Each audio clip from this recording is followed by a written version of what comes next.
Tout-puissant règne. Alléluia. Alléluia. Le Seigneur Tout-puissant règne. Alléluia. Tu es saint. Tu es saint. Tu es Seigneur. Dieu Tout-puissant, digne est l'agneau, digne est l'agneau. Amen. Alléluia. Bienvenue en cette fin d'après-midi pour ce message. La suite du message, bien-aimés, nous sommes avertis avant le retour de Jésus, qu'on puisse ouvrir nos cœurs cet après-midi, qu'on puisse ouvrir notre esprit à recevoir ce que le Seigneur a à nous dire. Quand je dis que c'est un message du Seigneur, oui, parce que ça part de sa parole. Sa parole est oui, amen. Gloire à Dieu. Alors, Seigneur Dieu Tout-Puissant, je te prie pour que ce message vienne nous interpeller dans les temps que nous vivons, dans les temps de turbulence qui est là devant nous. On ne peut pas nier que toute la terre est bouleversée présentement, un peu partout.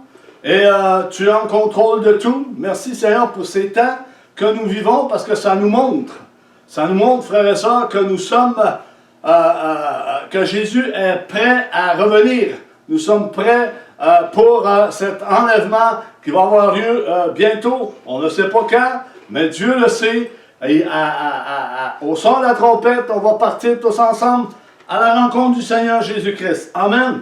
Et dans le livre de Matthieu, dans l'évangile de Matthieu, Jésus a tout dit sur ce déroulement de la fin des temps, sur tout ce qui doit arriver. Tout ce qui doit arriver. Seigneur Dieu, je te remercie pour ces temps encore une fois. Que ton nom soit béni à travers cette parole ce soir. Que ton nom soit élevé, que ton nom seul soit élevé à travers nous, à travers chaque église, chaque membre de l'église, Seigneur. Chacun d'entre nous, que ton nom soit élevé, que ton nom seul soit béni, que ton nom seul soit proclamé au milieu des nations avec force et puissance et sagesse et avec ton esprit. Ce n'est pas un esprit de timidité qu'on a reçu, mais un esprit de force, de sagesse et de puissance. Alléluia. Gloire à ton nom, Seigneur. Merci et que tu puisses toucher nos cœurs cet après-midi. Au nom puissant de Jésus, Amen. Jésus a tout révélé dans l'évangile de Matthieu. Il a expliqué à ses apôtres tout ce qui doit arriver dans la fin des temps. Alors, au verset 25 de Matthieu 24, Jésus va dire, « Voici, je vous l'ai annoncé d'avance. Il y aura des signes apocalyptiques dans les temps de la fin, et cela pointe à l'horizon, frères et sœurs. Bien-aimés, nous devons être avertis. Nous sommes avertis par l'Esprit de Dieu de se tenir prêts et être vigilants sur tout ce qu'on entend, surtout présentement. Il faut comprendre, frères et sœurs, que l'Église primitive croyait et entendait le retour de Jésus. Ils attendaient le retour de Jésus et que cela était imminent pour eux.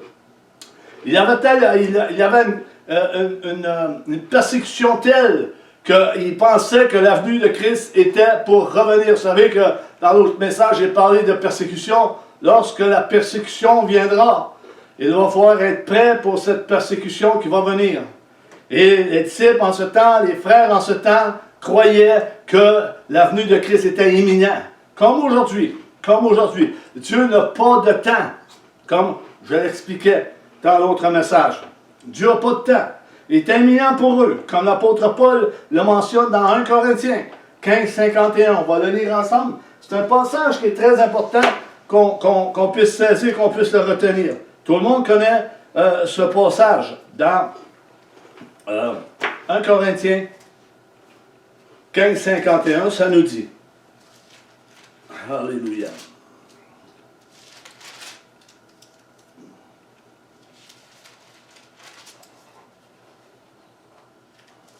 Ce que je dis, frère,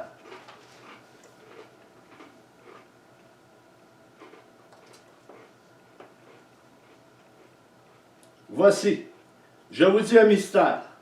Nous ne mourrons pas tous, mais tous, nous serons changés en un instant d'un clin d'œil, à la dernière trompette.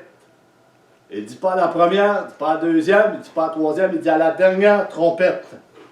La dernière trompette sonnera et les morts resteront incorruptibles et nous serons changés. Car il faut que ce corps corruptible revête l'incorruptibilité et que ce corps mortel revête l'immortalité. Il faut être prêt à le retour du Seigneur Jésus. Et dans 1 Thessaloniciens 1,10, Paul va dire ceci. Et pour entendre des cieux, pour attendre des cieux, son Fils qu'il a ressuscité des morts, Jésus, qui nous délivre de la colère à venir. La colère à venir, une destruction de tous les impies, de tous ceux qui n'ont pas cru à cette venue, à cet événement, à ce Jésus qui a été crucifié sur la croix du Calvaire et il est ressuscité d'entre les morts pour nous donner la vie. Et le Seigneur est en nous, il vit en nous, le Saint-Esprit est en nous. Amen, gloire à Dieu, merci Seigneur pour ta parole. Vous savez, dans le premier message, je parlais des moqueurs dans 2 Pierre 3, 4. Nous avons vu dans la première partie cela. Pierre dit que dans les derniers jours, il va y avoir des moqueurs qui vont ridiculiser l'Évangile.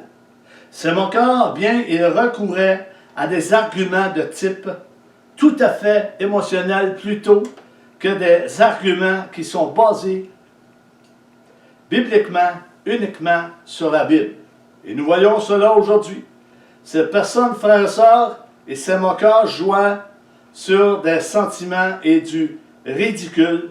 Il y avait de nombreuses déceptions au milieu des chrétiens. Et aujourd'hui, nous voyons qu'il y a beaucoup de déceptions au milieu de l'Église, au milieu de frères et sœurs. Beaucoup sont déçus, beaucoup sont découragés, beaucoup veulent avoir plus.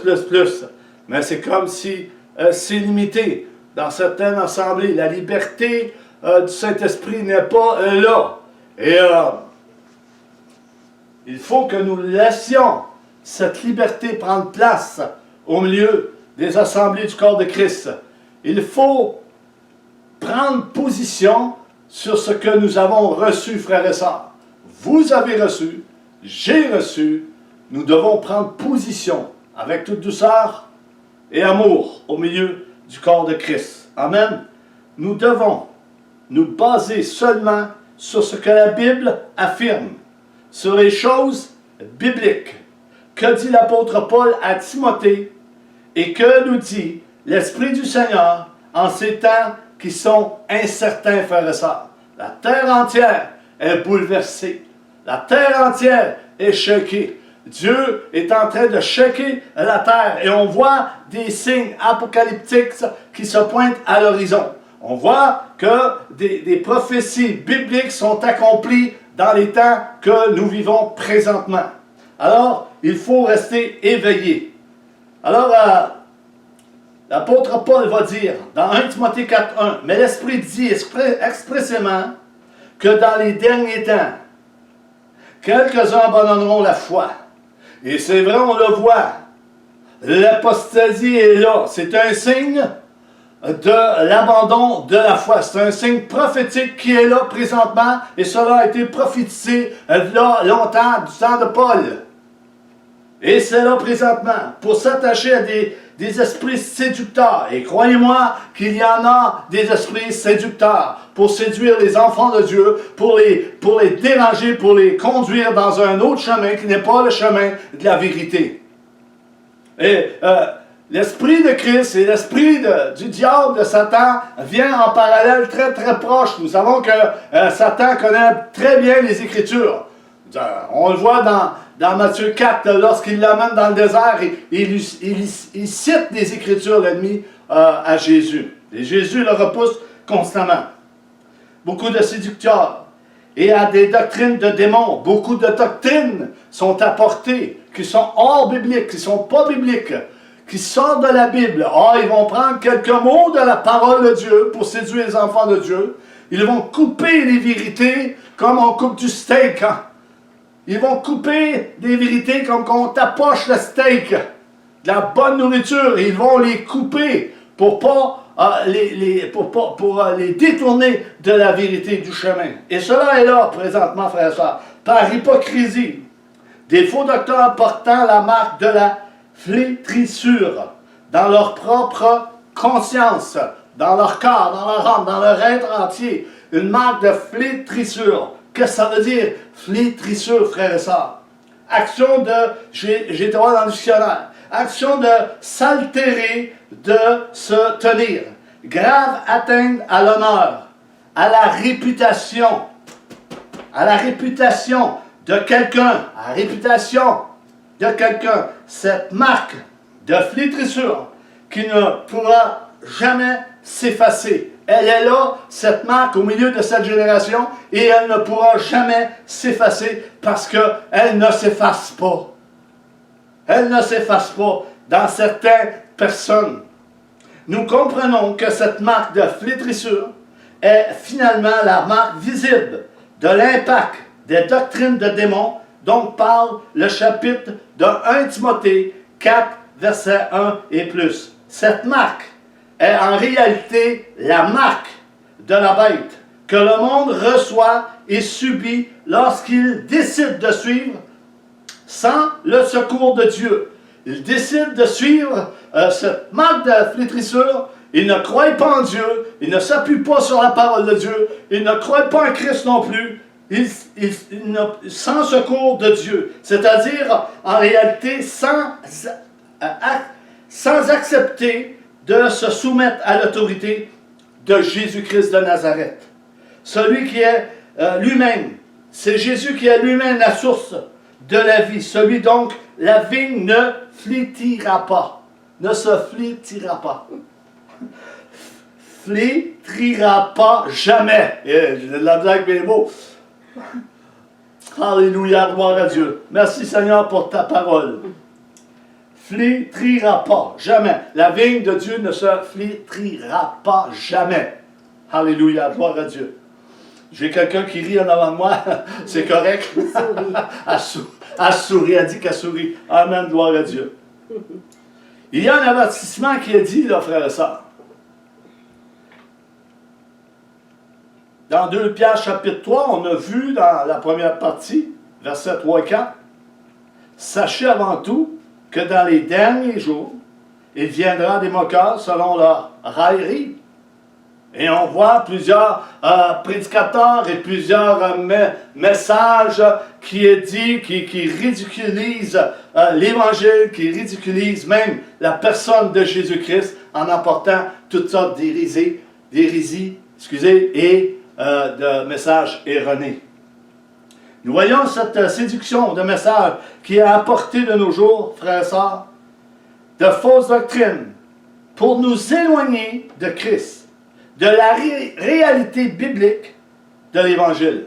Ces doctrines sont là pour nous éloigner du vrai Évangile, de nous éloigner du chemin étroit et resserré qui mène à la vie éternelle. Plusieurs vont offrir de belles choses aux enfants de Dieu. Tout est beau, tout est correct. Et en réalité, c'est des fausses doctrines. Une fausse pensée. Ce n'est pas la pensée de Christ, c'est la pensée du monde. C'est la pensée démoniaque de Satan. Et Satan, il le sait qu'il ne lui reste pas grand temps. C'est une guerre spirituelle. Et elle est là, cette guerre spirituelle, frères et sœurs. Il faut être éveillé, il faut être prudent. Il faut méditer la parole de Dieu. Alléluia. De la réalité biblique, de l'Évangile. Éloigné par le mensonge. Beaucoup de frères et sœurs sont en train de s'éloigner de la doctrine de Christ par le mensonge. Par des messages erronés, par des messages qui ne touchent absolument pas l'âme, le cœur et l'esprit. Ils touchent la chair. La chair, elle aime bien des choses, frères et sœurs. Comme nous le voyons en ce moment dans ces festivités que plusieurs fêtent en ce moment. Plusieurs entrent dans beaucoup de choses. éloignés par le mensonge, de ceux qui se moquent de la parole de Dieu, tout en diluant par leur propre convoitise trompeuse et en trompant une grande partie du peuple de Dieu. En trompant une grande partie du peuple de Dieu avec la pensée positive et de la sorcellerie qui est là au milieu de certaines assemblées, et mélange cela avec la vérité et la connaissance de Jésus-Christ. Nous savons exactement qui fait ces choses, mes amis. Nous savons qui fait ces choses. Je fais une parenthèse. Vu que nous sommes dans les festivités, je fais une parenthèse. Je vous poserai une question. Et gênez-vous pas de me donner votre commentaire. Écrivez votre commentaire. Ne vous gênez pas pour donner votre commentaire. Une question. Est-ce que le mot Noël se trouve dans les écrits prophétiques? Une question. Est-ce que le mot Noël se trouve dans les écrits prophétiques? Vous pouvez me répondre. Je vais vous répondre. Alléluia. Gloire à Dieu. J'en dis pas plus. Est-ce que cela, le passage de Pierre, qu'on a vu, chapitre 3, 4, est-ce que cela s'adresse seulement à l'Église primitive de ce temps, ou bien que cela s'adresse à nous aussi, en ces temps de la fin? Sachez que dans les derniers jours, il viendra des moqueurs. Ils vont ridiculiser l'Évangile. Ils vont ridiculiser le message de la croix. Ils vont ridiculiser le message de Jésus-Christ et des apôtres. C'est ça des moqueurs. Pour leur propre satisfaction, pour leur propre désir. Parce qu'ils aiment la chair, ils aiment les célébrations, ils aiment les festivités, ils aiment tout ce qui couvre le plaisir, plus que Dieu. La chair, elle aime ça, mes amis. Nous aimons ça, les festivités, les parties, les choses grandioses. La chair, elle aime ça. En oubliant ce que Dieu, dans lequel il nous appelle. Nous oublions tout cela. Parce que nous sommes entraînés par toutes ces choses. Et toutes ces choses, le diable le sait. Satan le sait, il profite de cette occasion pour entraîner de nombreux frères et sœurs dans ces festivités et ces célébrations, ces manifestations de joie. Oui, on peut avoir la joie, tout en servant le Seigneur, mais il faut faire attention, frères et sœurs. Dans quelle joie nous rentrons? Dans quelle paix nous sommes? Dans quel esprit nous pouvons être animés? Dans ces temps de la fin, nous sommes avertis de ces choses. Ces versets s'adressent autant à nous qui sommes rendus dans ce siècle présent, frères et sœurs, et cela nous avertit de prendre garde à ce que nous entendons et voyons en ce moment. Nous devons rester conformes à ce qui est dit venant de la parole de Dieu. Et plusieurs sont sortis de la parole de Dieu pour se satisfaire eux-mêmes. Et j'appelle ces gens à revenir au vrai évangile, être humble, à revenir à ce que Jésus a annoncé, à ce que les prophètes ont annoncé, à ce que les apôtres ont annoncé, à revenir à cet enseignement, dans toute la simplicité de l'Évangile, dans la simplicité d'un cœur humble et repentant. Cela est agréable à Dieu, mes amis. Alléluia. On poursuit. Il est important de vérifier ce que nous entendons et de vérifier ce que nous lisons. De méditer, de prier, de s'encourager les uns les autres à rester attachés à Christ. À rester attachés à Christ. Paul va donner un avertissement touchant des lettres qui semblaient venir de lui. Qui semblaient venir de lui. Des enseignements, des rouleaux, que les faux docteurs falsifiaient et altéraient, et changeaient ici et là, en disant que c'était Paul qui apportait ces choses. L'enseignement de l'apôtre Paul était inspiré selon le témoignage de Pierre, mais les faux docteurs, les faux enseignants, les altéreront, ils vont les changer, ils vont les modifier, comme plusieurs le font aujourd'hui, présentement, dans quelques assemblées. Aux États-Unis, on peut voir ça à grandiose. Au Québec, on le voit en partie, parce que ça s'étend. Plus on va avancer dans le temps, plus les choses vont devenir de plus en plus difficiles, de plus en plus mauvais. Et le Saint-Esprit veut nous équiper pour ces temps difficiles, ces temps mauvais, ces temps de souffrance, ces temps de persécution. L'Esprit de Dieu veut nous équiper pour cela. Alléluia. Il est en train de le faire. Ils vont altérer, ils ont altéré, modifié les Écritures, comme l'enseignement touchant l'homme et la femme. Cela a été modifié aujourd'hui, touchant l'enseignement de l'homme et de la femme, touchant la dîme et les offrandes. Il y a beaucoup de choses, je pourrais amener beaucoup de choses qui ont été modifiées. La parole de Dieu a été diluée. C'est pour ça que l'enfant de Dieu ne peut pas atteindre la maturité dans la simplicité de l'Évangile. Il y a trop de divertissement. Il y a trop de chair. Ça prend un ordre dans l'Église. Et Dieu va faire cet ordre pour ceux qui veulent bien obéir à l'Esprit de Dieu. Et non obéir à l'esprit de ce monde qui veut nous éloigner de la doctrine de Christ, de l'enseignement que Jésus a apporté et les apôtres également. Combien ceux qui vont modifier les Écritures, combien il y en a qui modifient les Écritures sacrées de Dieu dans les derniers jours, en disant Dieu ne parle plus de la même manière. Le message de l'apôtre Paul, c'est du passé.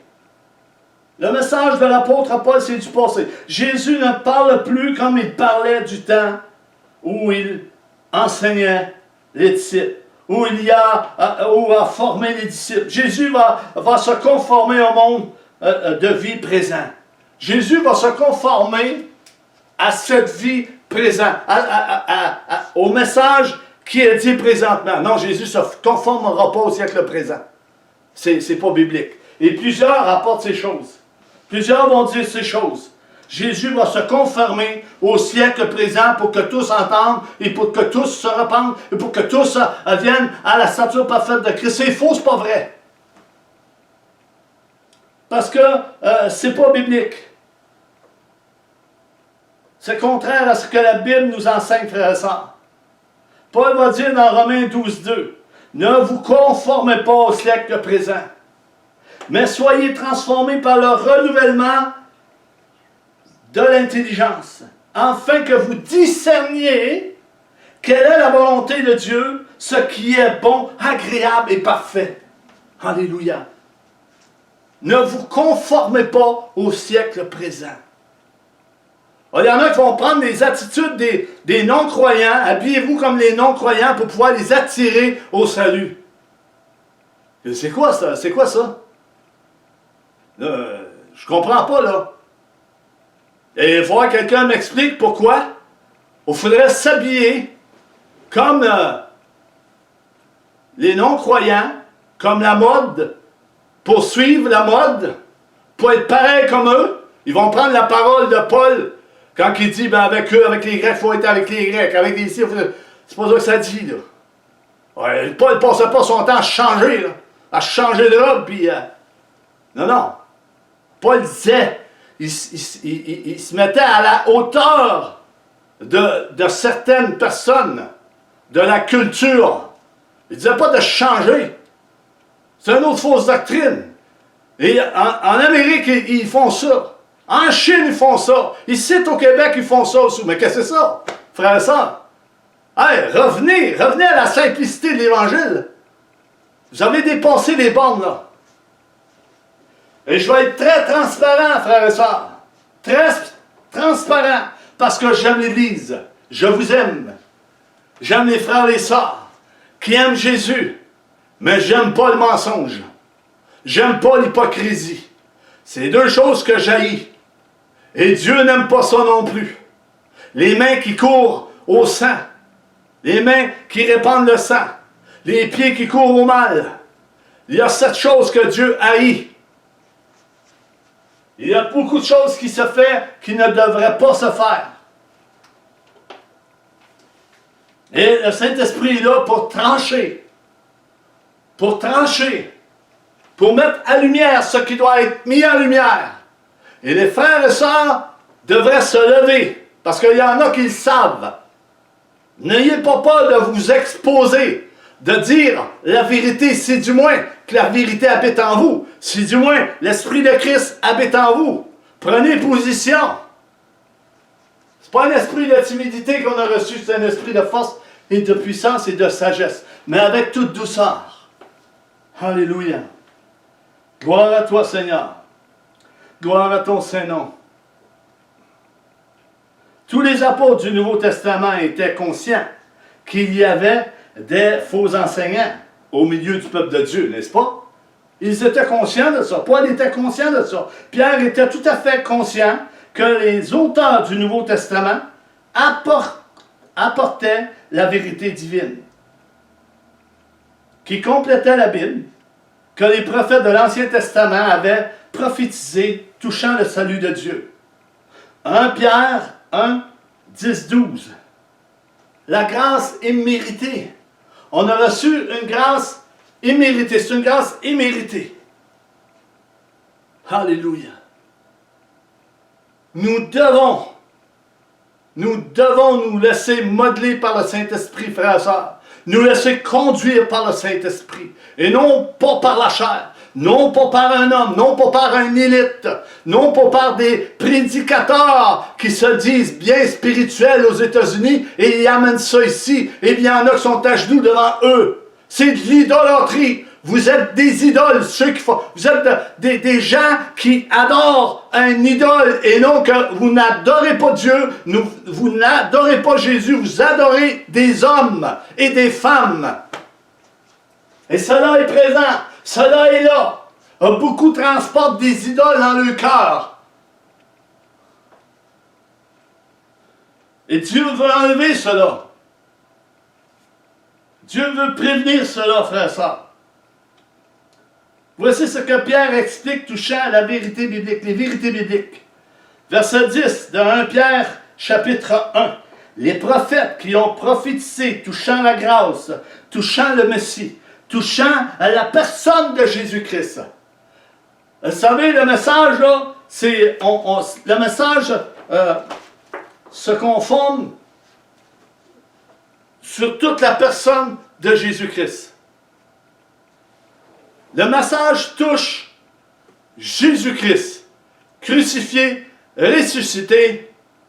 Il a englouti la mort pour pouvoir nous sauver, pour qu'on ait une vie éternelle en abondance auprès de lui dans le ciel.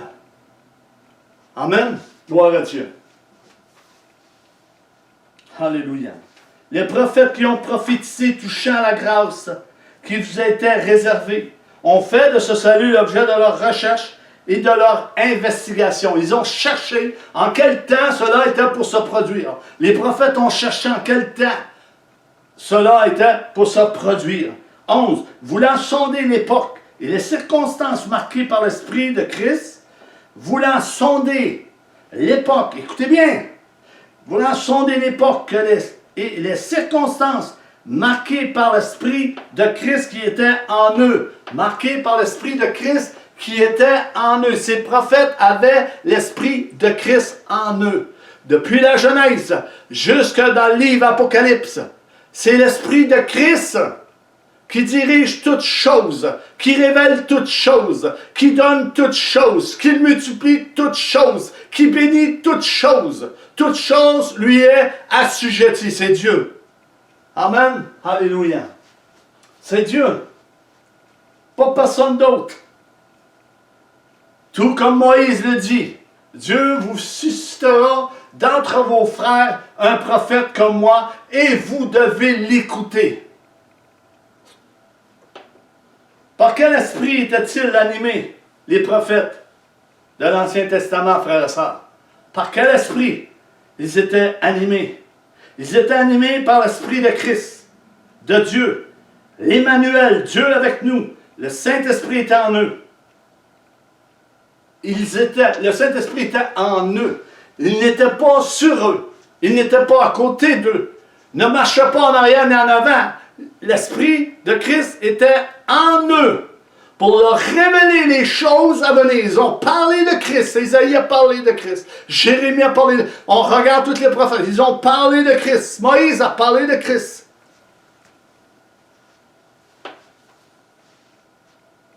Et nous, par quel esprit sommes-nous animés, frères et sœurs? Dans la nouvelle dispensation de la grâce. Par quel esprit nous sommes animés?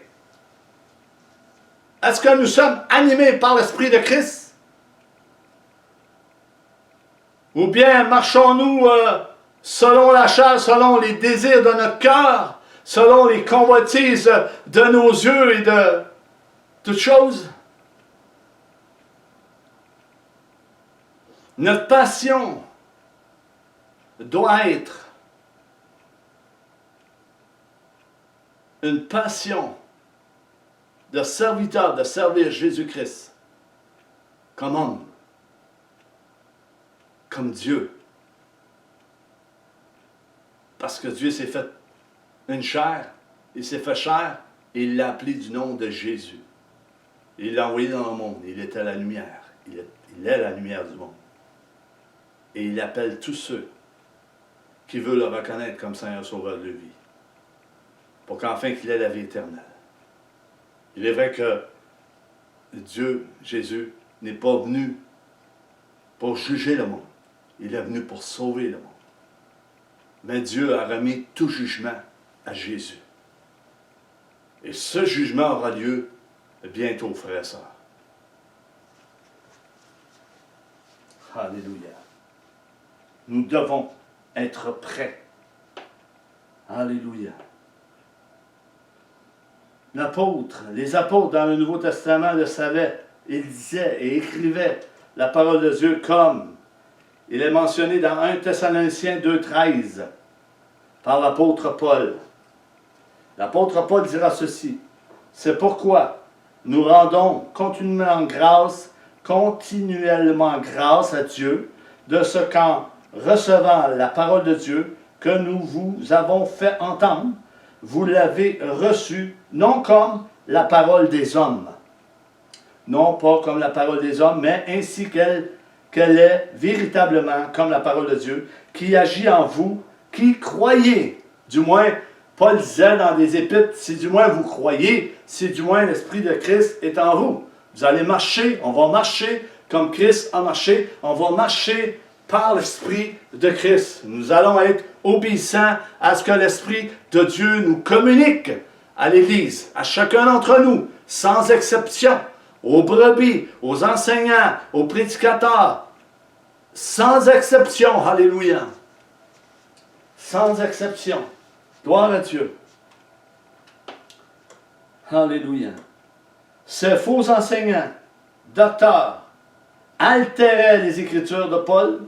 Cela prouvait que les écrits de Paul étaient inspirés et venant de l'Esprit de Christ. Ils altéraient les messages de l'apôtre Paul. Ils modifiaient les messages de l'apôtre Paul. Ils changeaient ce que Paul écrivait. Et plusieurs peuvent le faire aujourd'hui. Et plusieurs le font aujourd'hui. Frères et sœurs, ceux qui altèrent les écrits vont à la perdition. Ceux qui changent l'Évangile. ceux qui ont l'audace de changer l'évangile du Seigneur Jésus-Christ. Changer les enseignements des apôtres et des prophètes. Ils s'en vont à leur perdition. Dieu n'honore pas ça. La crainte de Dieu n'est pas dans leur cœur, n'est pas dans leur vie. Le respect sacré de la parole de Dieu. Ils ridiculisent l'évangile du Seigneur Jésus-Christ. Ils ridiculisent même la personne du Seigneur Jésus-Christ, des apôtres et des prophètes. Nous devons garder la parole de vérité, ancrée sur une table de notre cœur. Alléluia. Alléluia. Paul était inspiré et venait de l'Esprit de Christ. Comme je le disais, frères et sœurs, ceux qui altèrent les Écritures vont à la perdition, à une ruine par leur propre convoitise. Altérer, changer la vraie valeur, la vraie nature de l'Évangile. Altérer, changer. C'est ce que nous voyons présentement dans plusieurs assemblées ici au Québec. Et on ne peut le nier, frères et sœurs. L'Esprit de Dieu nous parle de repentance, de revenir à son premier amour, de revenir à la foi. Si tu n'as pas de foi ce soir, demande-le à Dieu. Seigneur, on manque la foi en moi. On manque cette foi. Seigneur, que ta grâce m'accompagne tous les jours de ma vie. Je veux obéir à ta parole. Je veux me soumettre à ta parole et non à un homme. Tout en étant en accord avec mes frères et sœurs, dans la paix, dans la joie, selon ta parole, Seigneur. Selon ce que toi tu as dit. Alléluia. Gloire à Dieu. 2 Pierre 3, 17 va nous dire ceci. Pierre va dire ceci à ceux qui l'écoutaient. Vous donc, bien-aimés, qui êtes avertis. Pierre, il parle aux frères et aux sœurs. Comme nous parlons ce soir de ce message. Bien-aimés, nous sommes avertis avant le retour du Seigneur Jésus-Christ. De tous les déroulements qui vont s'accomplir sur cette terre et au milieu de l'Église. Plusieurs se font ravir le salut. Plusieurs se font mentir par l'hypocrisie. Et l'Esprit de Dieu nous avertit de toutes ces choses. Pierre va dire ceci à ceux qui l'écoutaient. Vous donc, bien-aimés, qui êtes avertis, tenez-vous sur vos gardes de peur qu'entraînés par l'égarement des impies, vous ne veniez à déchoir de votre fermeté. Oui, cela est possible. On le voit, l'apostasie est installée, l'abandon de la foi est là, l'amour du plus grand nombre se refroidit, et on voit de plus en plus des catastrophes au milieu de l'humanité, et toutes sortes de pestes qui s'installent, toutes sortes de virus qui vont s'installer de plus en plus, des maladies, et c'est là. C'est un signe apocalyptique des temps de la fin. Nous devons être sur nos gardes, nous devons veiller, et nous devons prier. Alléluia. Il y a un avertissement très sérieux venant de l'apôtre Pierre, frères et sœurs. Et nous vivons tellement ces temps d'avertissement présentement venant du Saint-Esprit. Nous devons être prêts. Nous devons être prêts, bien-aimés. Et lorsque l'on est prêt, nous voyons tous ces enseignements erronés et ces hérésies qui défilent sous nos yeux dans ces temps de la fin. Nous voyons cela. C'est le Saint-Esprit qui nous montre cela. Nous devons être attentifs au Saint-Esprit, bien-aimés. Nous sommes avertis avant le retour de Christ, car les signes apocalyptiques vont apparaître de plus en plus sur cette planète. De plus en plus. En 2023, ce ne sera pas une année facile. Ce ne sera pas une année facile. Ça va être une année difficile. Ça va être une année de souffrance pour quelques-uns. Prions, frères et sœurs, pour ces quelques-uns. Nous pouvons appeler ces quelques-uns qui croient en Jésus auront de la difficulté. Croyons pour ces quelques-uns. Soyons compatissants avec eux. Mettons-nous en prière, mettons-nous à jouer. Prions pour l'Église. L'Église a besoin de prière plus que jamais. Plus que jamais. Ce n'est pas ce qu'on voit. Dieu ne prend pas plaisir à ce qui frappe nos regards. Il prend plaisir à nos cœurs. Un cœur humilié, un cœur brisé devant lui, un cœur qui veut le servir. Alléluia. Un cœur qui pleure devant lui. Un cœur qui est compatissant pour l'Église et les serviteurs de Dieu. Nous les chrétiens, puisque nous savons qu'il y a de faux enseignants, de faux docteurs, de faux prophètes, de faux Christ, de faux apôtres, de faux évangélistes qui déformeront et altéreront les Écritures. Et c'est là présentement.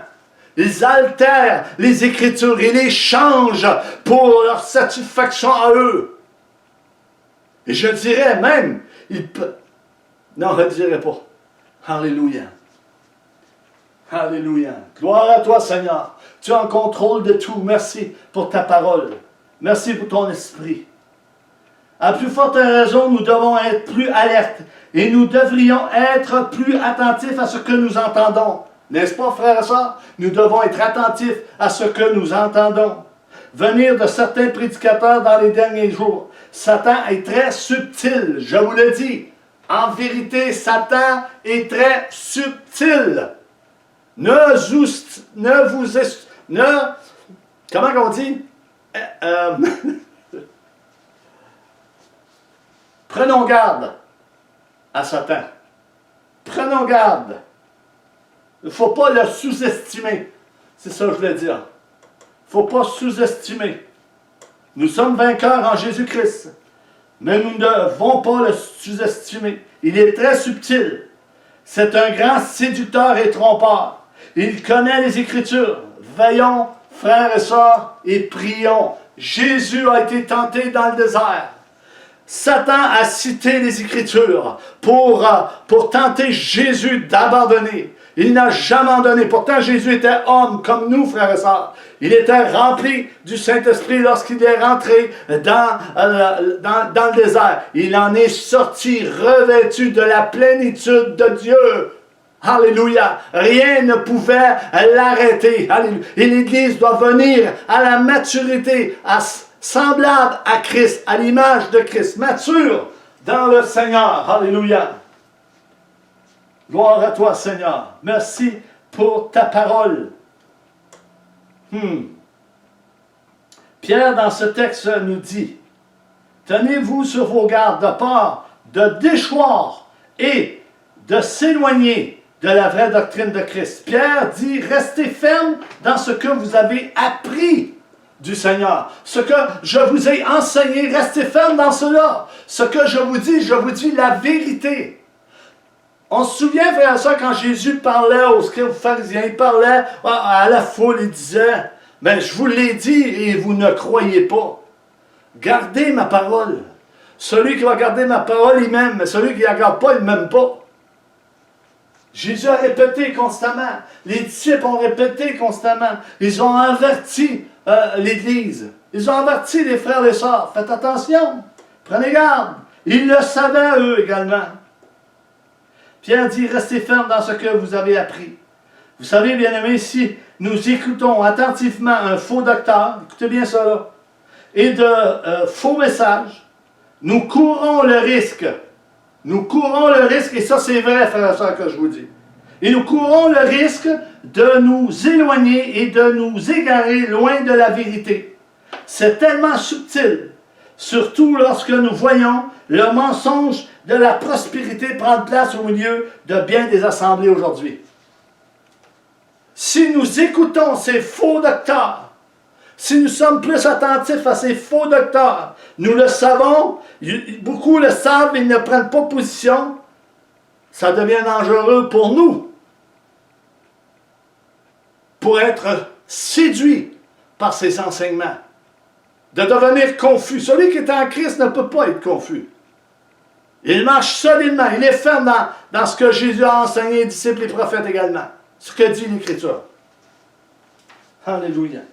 Il y a un danger.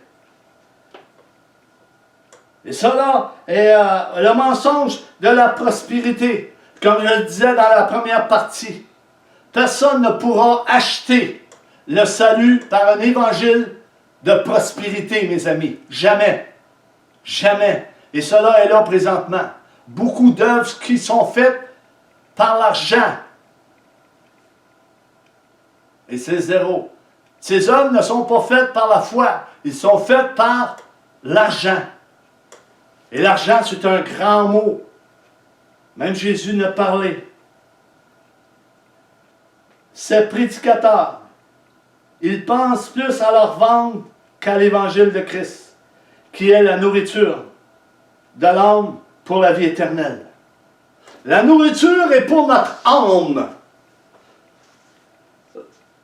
J'ai entendu souvent des frères et des sœurs dire « Ah, c'est de la viande, c'est de la bonne viande. » Oui, c'est de la bonne viande. Mais il faut que tu manges comme il faut la bonne viande. Il faut que tu gardes la bonne viande. Cette nourriture qui te nourrit, qui te remplit, qui te restaure, qui pardonne, qui confesse, qui se repent. C'est une nouvelle nature. Alléluia. Cette bonne nourriture. Cette bonne nourriture. J'ai entendu ça souvent. Et ces hommes, ces prédicateurs, ils pensent plus à leur vente qu'à l'évangile de Jésus-Christ, qui est la nourriture de l'âme pour la vie éternelle. Ils pensent plus à la guérison physique qu'à la guérison de l'âme pour le salut de quiconque croit. La guérison physique, oui, elle est là, la guérison physique. Dieu guérit. Il m'a guéri de plusieurs maux, de plusieurs douleurs. Et il me guérit encore de plusieurs douleurs. Mais il me guérit bien plus au niveau de mon âme, mon cœur, que le physique ferait ça. Et Dieu, le Saint-Esprit, veut toucher le cœur et l'âme de son Église. Pour avoir une Église sans tache, irréprochable, lavée par le sang de Christ. Oui, Jésus guérit. Guérit toutes les maladies. Il chasse tous les démons. Comment nous pouvons mettre en pratique ce que l'on vient de voir, frères et sœurs? L'apôtre Pierre nous montre ceci, 2 Pierre 3, 18. Pierre nous encourage en disant ceci: de ne pas déchoir dans notre fermeté, autrement dit, retenir ce que la Bible nous dit et ce que nous avons appris et reçu de Christ. Amen. Bonne nouvelle. 18. Mais croissez dans la grâce et dans la connaissance de notre Seigneur et Sauveur Jésus-Christ. À lui seul la gloire, maintenant et pour l'éternité. L'apôtre Pierre, pour finir sa lettre, gardera le même enseignement lorsqu'il a commencé au début de cette lettre, 2 Pierre 3, 2 à 11. Nous devons parvenir à la maturité, bien-aimés, à la maturité chrétienne, si nous voulons discerner ces faux enseignants, ces faux enseignements, et être placés sur le bon fondement, qui est sur l'enseignement des apôtres et des prophètes de Dieu, sur la pierre d'angle, la pierre angulaire, qui représente Jésus-Christ lui-même, qui est le bon fondement de l'Église. Nous devons avoir une connaissance profonde de ce qui est le Seigneur Jésus-Christ. Et cette connaissance approfondie nous conduira dans une stabilité doctrinale et nous empêchera de nous égarer. C'est sûr, c'est une certitude. Si nous restons dans la connaissance du Seigneur Jésus-Christ, il va nous empêcher, ça va nous empêcher de nous égarer. Dans un tel appel, frères et sœurs, nous devons rendre gloire à Christ lui-même. Comme l'apôtre Pierre l'a démontré dans son texte, qu'il considérait Christ comme divin, égal à Dieu le Père. En conclusion, bien-aimés, nous sommes avertis. Le peuple de Dieu doit se sanctifier. Le peuple de Dieu doit se repentir. Est-ce que nous veillons sur notre cœur, sur notre marche, sur notre vie, sur ce que nous avons entendu du roi?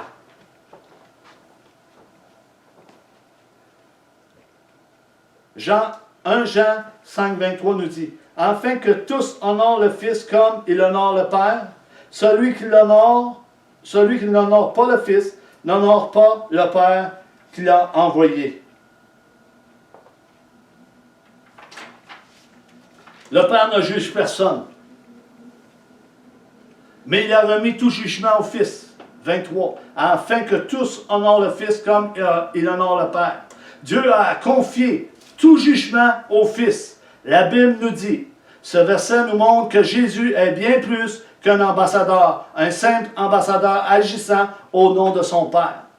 Le Père lui confère une pleine égalité et cela est entièrement fait avec le Père. Nous voyons cela dans l'Évangile, dans l'Épître aux Philippiens 2, 9, 11. Je termine. Jésus disait aux Juifs, la seule façon d'honorer le Père était de recevoir le Fils. Par les conséquences que nous connaissons, c'était eux qui blasphémaient contre le Père en rejetant Christ. Si tu rejettes le Christ, tu rejettes également le Père. Si nous rejetons Christ, nous rejetons le Père. Plusieurs croient en Dieu, mais ne croient pas en Christ. Alléluia. Je termine. Et nous voyons dans ce siècle, si plusieurs disent croire en Dieu, plusieurs disent croire en Dieu, mais ils rejettent Christ. S'ils ne croient pas au Christ, ils ne peuvent pas croire en Dieu.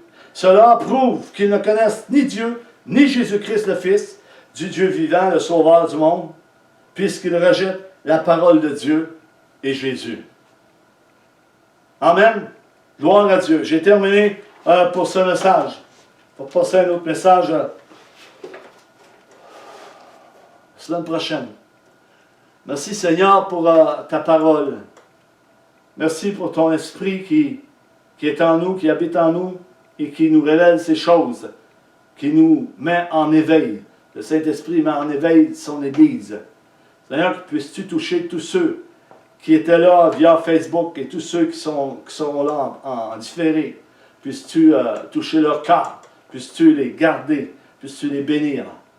Puisses-tu te révéler en eux dans le nom puissant de Jésus. Amen et amen. Je vous aime et je vous dis Dieu voulant. À la semaine prochaine.